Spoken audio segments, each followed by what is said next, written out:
Hey guys, Levi here, and on this channel we are building a real estate portfolio from scratch, and I've got a couple big updates.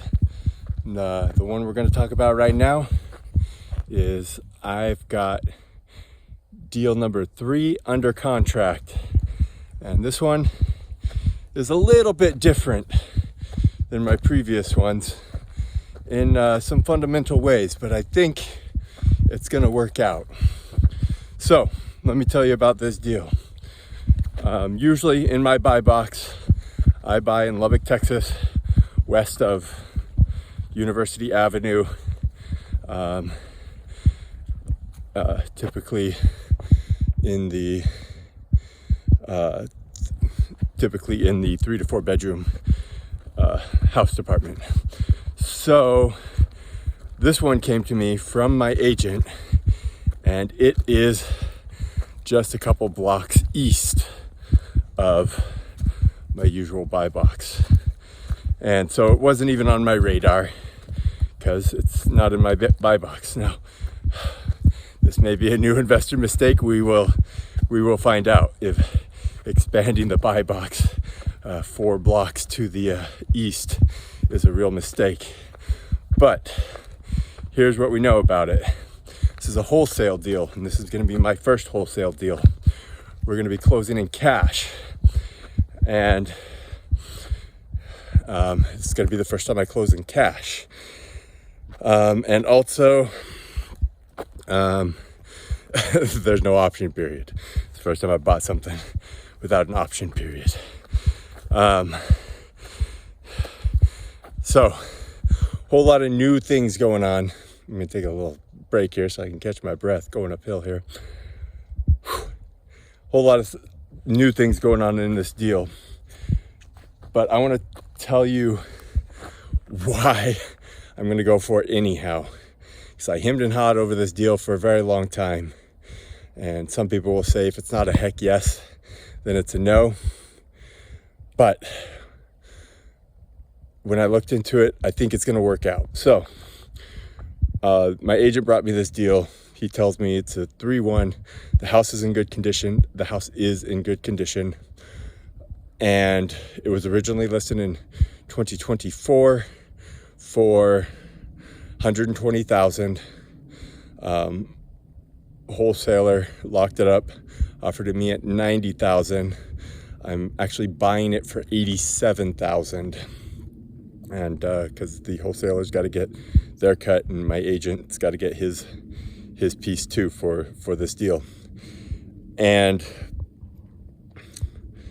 the truth is, my agent told me upon first inspection that this thing is that it's currently rented at $1,000, but it should be rented at $1,200.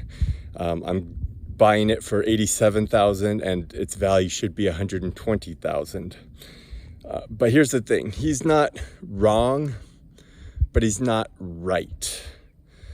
So when I actually looked into this, and I had my property manager go over there and look into this also and get her opinion, because I value her opinion, especially on what it's going to rent for. And she says it's a nice house. It's a very nice house.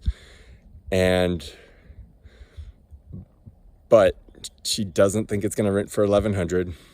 She thinks it's probably going to rent for $1,000. And I think she's right too. And the reason why is because she, not her herself, but her property management company has a house that is a 3-bedroom, 1-bath, about the same square footage, about a block away, that's been listed at $120,000 if you want to buy it, or at $1,100 if you want to rent it. And guess what? It's been on the market for 6 months, just like that, sitting empty, very few showings, anything like that.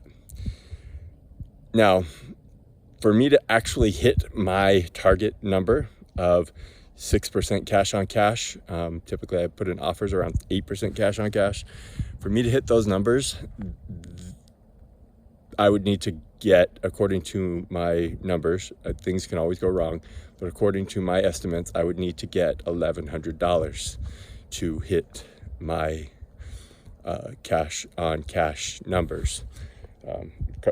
Those of you think that's crazy, in Texas, property taxes are going to be a big expense. Insurance is also a big expense. Just because I'm buying the house cheap doesn't mean insurance is cheap, because I have to insure it for the replacement cost, not for what I bought it for. Learned that on my last one. Message for new investors: insurance is for the cost of replacement, not for what you buy it for. So it didn't buy in my buy box. It's kind of out of the zone. Why did I buy it anyhow? Well, I did him and haw over it a long time. But what I came to realize is it will rent for $1,000. It is rented for $1,000. I will be adopting this tenant, and they seem like a good tenant, and they want to stay. So I don't have that vacancy right off the bat, which kind of took a bite out of me last year. At $1,000, I'm not losing money. I'm not pouring money into it every month. I will I'm buying in cash, right? So it's theoretically all going in my pocket anyhow after, regular expenses. And as long as I pay in cash at $1,000 a month, I am hitting my numbers, but I do want to get my cash back out of it, right? So if I were to refinance, it would still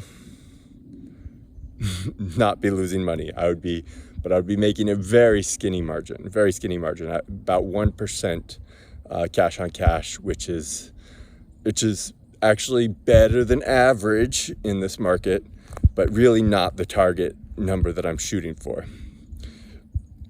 But the reason why I think this is okay is because I think that my downside is covered. So really, there's an asymmetrical upside. What do I mean my downside is covered? Is my realtor, love him, he estimated that originally that this house would sell for $120,000, because last year these kinds of houses sold for $120,000.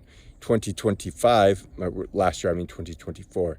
2025, I looked at the comps. These houses were listed at $120,000. They sold for $100,000. So what do I mean by I have my downside covered? If I find that I am losing money on this place, I'm reasonably sure that I could turn around and sell it for $100,000. $100,000 is not going to make money. I'm going to have to pay 2 realtor commissions and some closing costs, but I should break even, right? So if I'm going to break even anyhow, then there's really only upside left. Now, I think that this house is worth $120,000, and I think that 2025 has just been a terrible year in the Lubbock market. It's been really weird there, which is why I'm buying there in the first place. However, what a lot of realtors are seeing, and this is what I'm seeing in my market too, is things have turned around. In December, buyers flooded into the Lubbock market. Not the investors. Investors have kind of been tinkering around there anyhow, but the retail buyers, the home buyers, have moved back into the market. Interest rates have taken a dip, and the buyers are coming back. So I anticipate that in 2026, now this is a little speculation, I anticipate in 2026, in the springtime, in March, that this house in particular, will be valued again at $120,000. In fact, I'm rather expecting to be able to refinance it at $120,000 and be able to get all of my money back out of it. If that doesn't happen, it's not a big deal. I'm still not losing money. My downside is covered. But because my downside is covered, I thought I would jump in and take the risk on the potential upside. So this may end up to be a mistake. It does incorporate a little bit of speculation on where the market is going. But ultimately it's always a little speculation on where the market is going. So we shall see. Cross your fingers. Hopefully it works out. By this time next week, I will have property number 3 under my name. Like and subscribe. Thanks for following my journey. If you think this is a good deal, let me know. And if you think this is a terrible deal, tell me I'm a dumbass. Let me know down in the comments. I appreciate all the feedback. Just maybe leave it with some context. All right. Thanks, guys. Bye.